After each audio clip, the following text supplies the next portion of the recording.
সহিহ বুখারীর বর্ণনা, সালাসাতুন ফিল গার।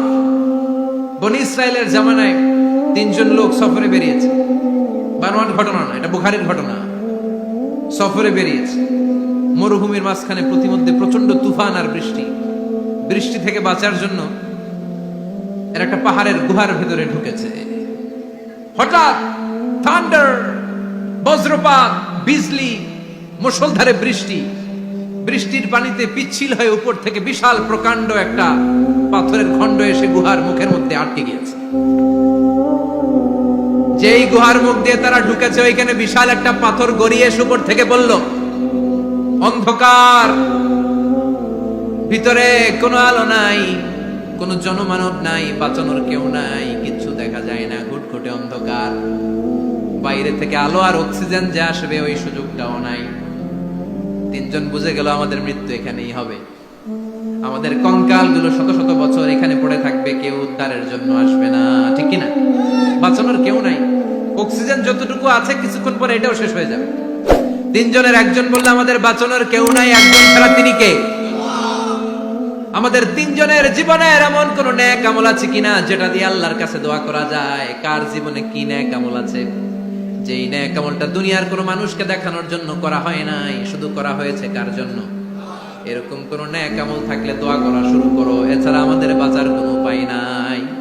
একজন দোয়া করা শুরু করলো, হাদিসে লম্বা একটা হাদিস, আমি সরল বঙ্গানুবাদ শোনাচ্ছি। একজন দোয়া করা শুরু করলো, একজন বলতে শুরু করলো, আল্লাহুম্মা কানা লি আবাওয়ান শাইখান কাবীরান, ও আল্লাহ, আমার বৃদ্ধ বৃদ্ধা মা বাবা ছিল, আমি পেশায় ছিলাম রাখাল, প্রতিদিন রাখালগিরি করার পরে, ছাগলের দুধ দহন করার পরে যখন বাসায় ফিরে আসতাম, সবার আগে আমি আমার আব্বা আম্মারে দুধ খাওয়াতাম। আব্বা আম্মাকে দুধ খাওয়ানোর পরে আমার সন্তানদের মুখে, আমার স্ত্রীদের মুখে আমি দুধ তুলে দিতাম। একদিন আমার আসতে দেরি হয়ে গেল, এসে দেখি আব্বা আম্মা ঘুমিয়ে গেছে। দুধের বাটি নিয়ে আমি আব্বা আম্মার মাথার সামনে দাঁড়িয়ে রইলাম। মনে মনে ভাবলাম, আব্বা আম্মা যখন ঘুম থেকে জাগবে, আব্বা আম্মারে আগে আমি দুধ খাওয়াবো, তারপরে ছেলে মেয়েরে খাওয়াবো, স্ত্রীদেরকে খাওয়াবো। দাঁড়িয়ে রইলাম, আমার ছেলে মেয়েরা এসে আমার কাছে বললো, আব্বা খাবার দাও, আমি দেই নাই। ক্ষুধার জ্বালায়, ক্ষুধার যন্ত্রণায় পাগল পড়া হয়ে আমার কলিজার টুকরা ছেলে মেয়েগুলো আমার পায়ের মধ্যে পড়ে কাঁদতে লাগলো, আব্বা একটু দুধ দাও, ক্ষুধা লেগেছে। ও আল্লাহ, আমি দেই নাই। ফজর পর্যন্ত দাঁড়িয়ে রইলাম। ফজরের সময় যখন আব্বা আম্মা ঘুম থেকে উঠলেন, সবার আগে আব্বা আম্মারে দুধ খাওয়ালাম, তারপরে ছেলে মেয়েদের মুখে তুলে দিলাম।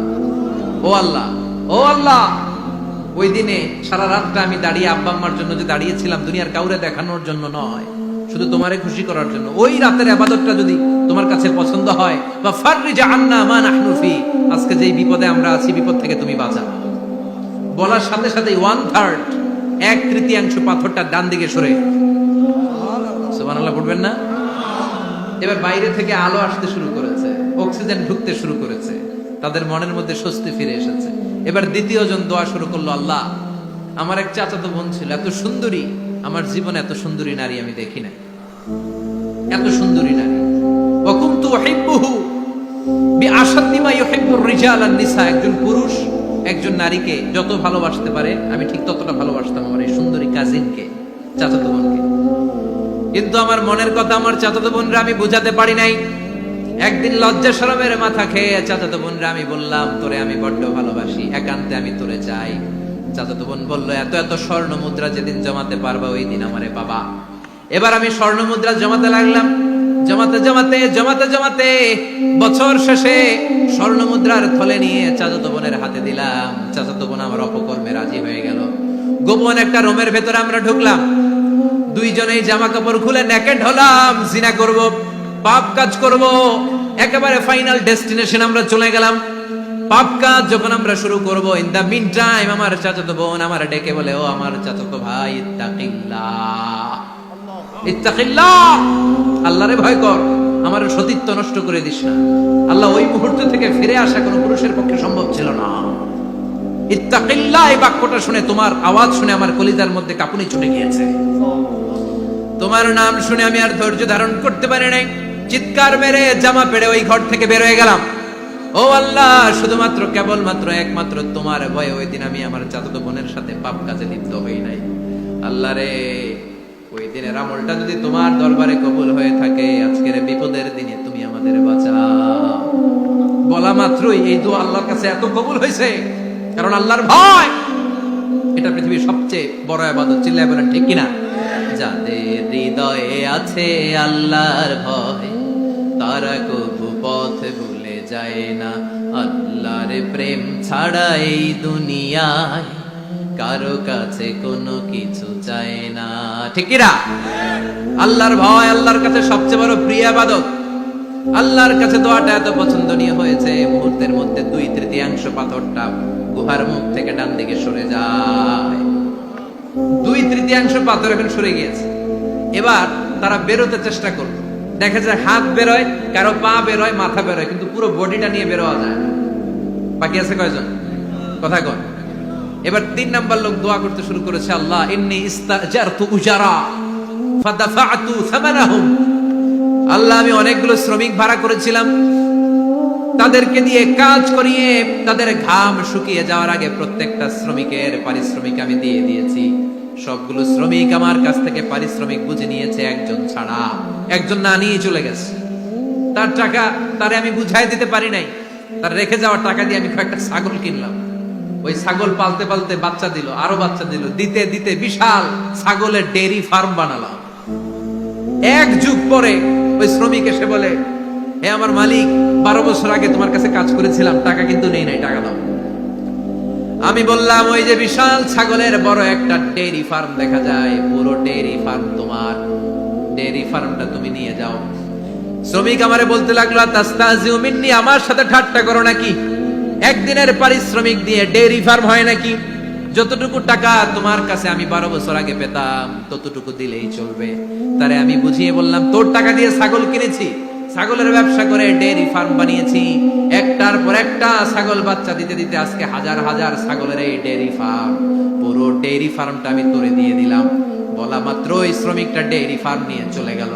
মাবুদের এই কঠিন বিপদের দিন সে শুধু দাবি করেছিল তার পারিশ্রমিক, তার পারিশ্রমিকের টাকা তার হাতে দিলে সে খুশিতে বাকবাকুম, কিন্তু তার বদলে পুরো ডেইরি ফার্মটা আমি তার হাতে তুলে দিয়েছি একমাত্র তোমার সন্তুষ্টির জন্য।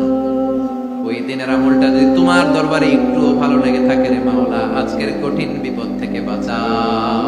বলতে দেরি মুহূর্তের মধ্যে বিশাল পাথর খণ্ডটা গুহার মুখ থেকে ডান দিকে সরে যাও। আল্লাহর শুকরিয়া করে 3 জন বের হয়ে যায়। সহিহ বুখারীর বর্ণনা। আপনার জীবনে এমন কোন নেক আমল যদি থাকে যেটা শুধু আল্লাহরে দেখানোর জন্য করছেন, আমরা আমল করব অবশ্যই দেখানোর জন্য, তবে মানুষকে নয়। কারা দেখানোর জন্য? আমাদের সব দেখানো হবে একজনকে। চিল্লায় বলেন তিনি কে? লা ইলাহা ইল্লাল্লাহ, আরেকটা হচ্ছে আল্লাহু আকবার। এই 4টার চেয়ে শ্রেষ্ঠ জিকির আর নাই। কথা বলেন, এটা এই 4টার ভিতরে ইল্লাল্লাহ আছে? কথা বলেন। এজন্য জিকিরকে আমরা খণ্ডিত করব না। ঠিক যেমন যেমন সহিহ সুন্নাহ এসেছে তেমন তেমন জিকির করলে আপনার কলিজাটারে ঠান্ডা করে দিবে কে? ইল্লাল্লাহর ব্যাখ্যা থাকতে পারে, অনেকে ব্যাখ্যা করে যে এটার মধ্যে লা ইলাহা আছে, এটাকে গোপন রাখা হয়েছে, আমরা ইল্লাল্লাহ পড়ি না, ওটার দরকার নাই। বিশ্বনবী এবং সাহাবারা যেই পন্থায় জিকির করেছেন, যেই পন্থায় জিকির শিখিয়েছেন, ওইটার ভিতরে বরকত বেশি না কম? কথা বলেন, বেশি না কম? এজন্য বিশ্বনবী বললেন আল্লাহর কাছে প্রিয় কথা 4টা। একটা হলো সুবহানাল্লাহ, দ্বিতীয়টা হলো আলহামদুলিল্লাহ, তৃতীয়টা হলো লা ইলাহা ইল্লাল্লাহ, চতুর্থটা হলো আল্লাহু আকবার। সুবহানাল্লাহ, আমার সাথে সাথে আওয়াজ করে পড়েন সুবহানাল্লাহ, আলহামদুলিল্লাহ, লা ইলাহা ইল্লাল্লাহ, আল্লাহু আকবার, সুবহানাল্লাহ, আলহামদুলিল্লাহ, লা ইলাহা ইল্লাল্লাহ। আওয়াজ করে পড়েন আল্লাহু আকবার। মনে থাকবে? জিকিরের ওয়াজ শেষ। এগুলোর চেয়ে শ্রেষ্ঠ জিকির নাই। সবচেয়ে শ্রেষ্ঠ জিকির লা ইলাহা ইল্লাল্লাহ, সবচেয়ে শ্রেষ্ঠ কালিমা আল্লাহর কাছে এই 4টা। একটু খেয়াল করে দেখেন, এই প্রতিটা জিকিরের মধ্যে আমার আল্লাহর নাম আছে না নাই? সুবহানাল্লাহ আছে না? আলহামদুলিল্লাহ, লা ইলাহা ইল্লাল্লাহ, আল্লাহু আকবার। আল্লাহ ছাড়া আল্লাহর নাম থাকবে না, যেই শব্দের মধ্যে ওই সমস্ত নাম আর হুই হুই হুই হুই, এগুলো দিয়ে কোনো জিকির করা যাবে? আবার আব্দুল্লাহ ইবনে আমর ইবনে আস বর্ণনা করেন, বিশ্বনবী যখন জিকির গুলো করতেন, আমি বিশ্বনবীকে দেখেছি বিশ্বনবীর আঙ্গুলের কড়াই জিকির গুনতেন। সুবহানাল্লাহ পড়েন। দেখতেছেন, দেখা যায় রাআইতুন নাবিয়্যা, আব্দুল্লাহ ইবনে আমর ইবনে আস এর বর্ণনা, রাআইতুন নাবিয়্যা ইয়াকিদু তাসবিহা বিয়ামিনিহি, আমি বিশ্বনবীকে ডান হাতের গিড়ার ভেতরে তাসবিহ গুনতে শুনেছি। তাসবিহ গুনতে দেখেছি, সুবহানাল্লাহ পড়ে। এখন আমরা লম্বা তাসবিহ ছড়া নেই না, এটা জায়েজ, কিন্তু শ্রেষ্ঠ হচ্ছে হাতের গিড়ায় গণা। এই প্রতিটা গিড়া in the day of judgement আপনার পক্ষে সাক্ষী দিবে। মনে থাকবে? কিভাবে গুনবেন? বা হাতে না ডান হাতে? ডান হাত উঁচু করেন সবাই, এইভাবে। নামাজ শেষ, আল্লাহু আকবার পড়ে 3 বার ইস্তেগফার পড়ে গোনা শুরু, এইভাবে সুবহানাল্লাহ। ঠিক আছে? এরপর আলহামদুলিল্লাহ, এরপর আল্লাহু আকবার। সবাই রাজি তো? সবাই রাজি? আল্লাহ তুমি কবুল করো। আরো জোরে পড়েন আমিন। তাহলে আমরা তাওবার পদ্ধতি জানলাম, কেন আমরা ইস্তেগফার করব জানলাম, এরপরে জিকিরের খুঁটিনাটি জানলাম। এবার কেমন করে আল্লাহর কাছে দোয়া করব এটাও জানার দরকার আছে না নাই? বিশ্বনবী বললেন আর দোয়া মুখুল ইবাদা, দোয়া হলো ইবাদতের নির্যাস। যে দোয়া করে না সে কিছুই করে না। তিরমিজির আরেক বর্ণনায় বিশ্বনবী বললেন আর দোয়া হুয়াল ইবাদা, দোয়াটাই হলো ইবাদত। দোয়াটাই ইবাদত।